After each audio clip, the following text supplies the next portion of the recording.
Hello, thank you for listening to A Glimpse of the Kingdom. I'm David Pendergrass. I've done several podcasts through the last few years on anxiety and negative emotions, and I'm working currently on a new study I'm going to be doing on anxiety. I thought I would just say just a few quick words because I think this might help you, or if you struggle with anxiety, I'll say just a few things about that, and then I'm going to do a study on anxiety itself, which I'll also post on the podcast, so I won't repeat all that here. But I guess right now I want to make sure you understand that anxiety at its very core is related to fear and danger at its very core.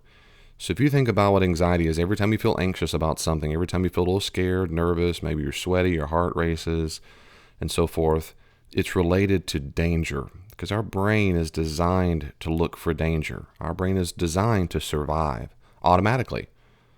I have some cats and dogs, and every single time there's a noise, my cats can be asleep and their heads pop up, or my dog, he can go from a deep sleep to jumping in mid-air off the couch barking because he heard something at the front door.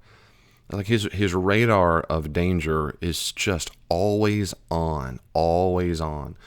Well, our brain does the same thing. Our brain is always on looking for danger. It's smelling for danger. It's tasting for danger. It's listening for danger. It's physically sensing things, touch for danger. It's always there in the background, subconsciously doing what it does to make sure our heart beats and the brain keeps working and so forth. It's always doing what it's supposed to do, but that is a danger radar. It's always on, and it's always activated to some degree. All the time it's activated automatically. And it's a fundamental watershed moment. It was a fundamental watershed moment in my own life years ago when it really hit me of that distinction between what you might say our animalistic part of us is doing, our brain is doing, versus what our mind is doing. I'm a mind-body dualist. I believe that we do have a soul with a body. I think our soul is rational, has a mind. So I do not think that our brain is the mind. I think they're related. I think the mind uses the brain, but I do not think the brain is the mind. I find that very unpersuasive. And there's a lot of reason for that. But one is this one, which is I am not thinking about breathing. In fact, when I think about breathing and try to control my breathing, I mess it up. I'm not thinking about my heart beating. I have to focus real hard, even put my hand there and go, okay, now listen, very careful my heartbeat. It's just doing it. It's automatic. My brain is controlling that, but my mind is not controlling that. My brain is. I have an autopilot. We all do. And then when the autopilot stops, of course, then our soul leaves the body until so forth. But it's automatic. What I'm saying is what's such a watershed moment is those are major distinctions, that my brain is always on alert, like my animals, like the cats and dogs. It's always looking out for danger.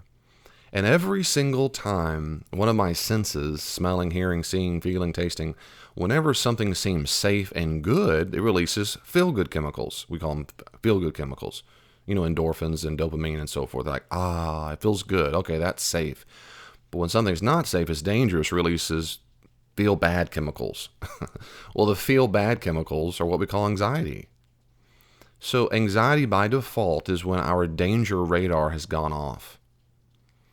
And this is why I want to say a lot more about this later on, but my main point right now is if you could start seeing your anxiety as a radar, as a danger radar that's going off.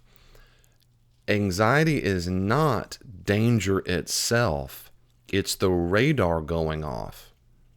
Your radar might be broken. Think of it like a thermostat that gives the temperature. The thermostat might be broken. The temperature might not work at all. You might 76 degrees, but it's freezing in here. Fine, but it is what the temperature it says. But the thermostat itself is not the temperature, right? It's telling you what the temperature is. Anxiety is like that. Those feelings of anxiety will not kill you. Anxious feelings are not dangerous. They are feel-bad chemicals rushing through your body to let you know, ding, ding, ding, pay attention, pay attention. That's all it is. Pay attention. Look here, look here. It's like if a little child could say, are we in danger? Are we in danger? Are we in danger? Just like my cats and dogs do. They hear a noise. Is that dangerous? And as soon as I calm them down, no, baby, it's okay. It's okay. It's all right. It's all right. And I give them pet and whatever, they close their eyes again. Well, it is just like that with us on the inside.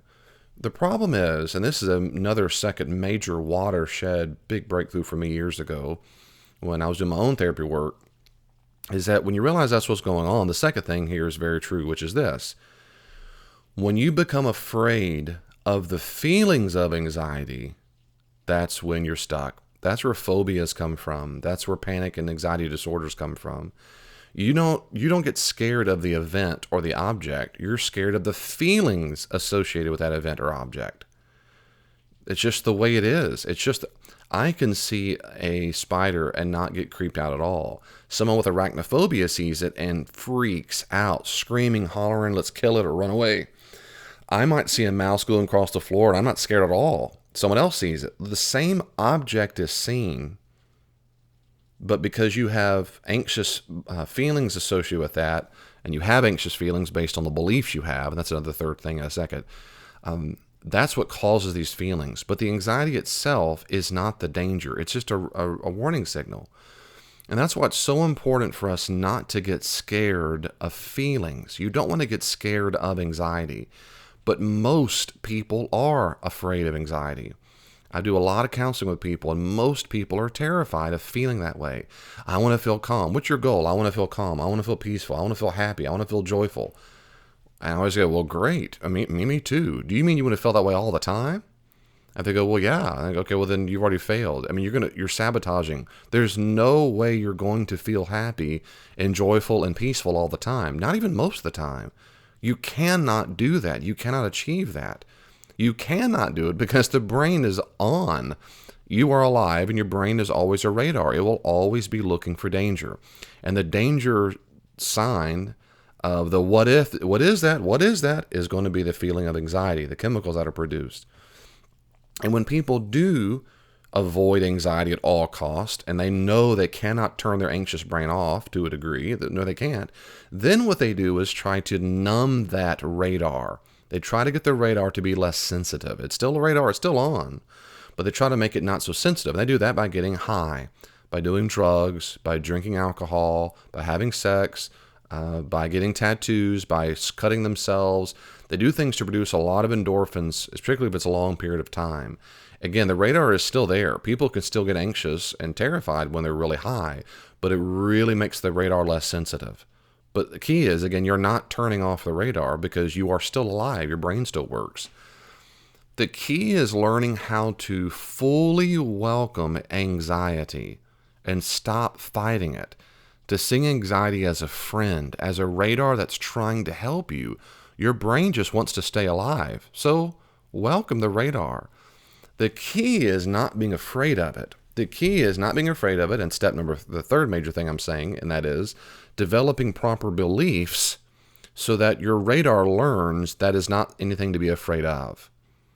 And this is where beliefs are so very important.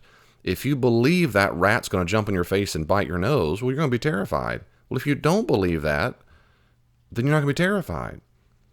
I mean, it's just the way it works. If you believe a person has a gun, they're about to shoot you, you're going to be terrified. If you don't believe the person has a gun, it's the same person, it's the same object, the exact same event, in the same circumstances. This is about what you believe about it. And what most people who struggle with anxiety believe is that anxiety will hurt them. Anxiety is dangerous itself. Anxiety is dangerous. Anxiety will hurt me. Anxiety will cause me to go crazy. Anxiety will harm me. For some of you right now, just hearing the word anxiety makes you anxious, and you're starting to get more anxious because no, I can't go there, I can't feel anxious. But that's exactly what you should not do. Anxiety will not hurt you. See, those beliefs are false. Everything I just said is false. Anxiety will not kill you. That's a false belief. Anxiety will not make you more anxious. Anxiety will not cause you harm. Anxiety won't make you go crazy. And none of those things. Anxiety won't make you, quote, lose control. Anxiety is just a radar going off and ask the question, am I in danger? So the response is, the proper belief is, oh no, I'm not in danger. Thank you for letting me know, but I'm not in danger. I'm not in danger. That person who just yelled at you, I'm not in danger. If I really get in danger, I'll leave the situation. That person who just cussed at you, I'm not in danger. The person who just cut you off in traffic, I'm not in danger. The person who made that face, I'm not in danger. The person who said that thing that's going to hurt my feelings, no, I'm not in danger. Your brain goes, oh, okay. But if you avoid it, and if you avoid it and avoid it and avoid it and go, you teach the brain to believe I really am in danger. And so now the radar is going to be really fine-tuned for every single time he the brain hears or sees or whatever that thing is, because you've taught them to be scared.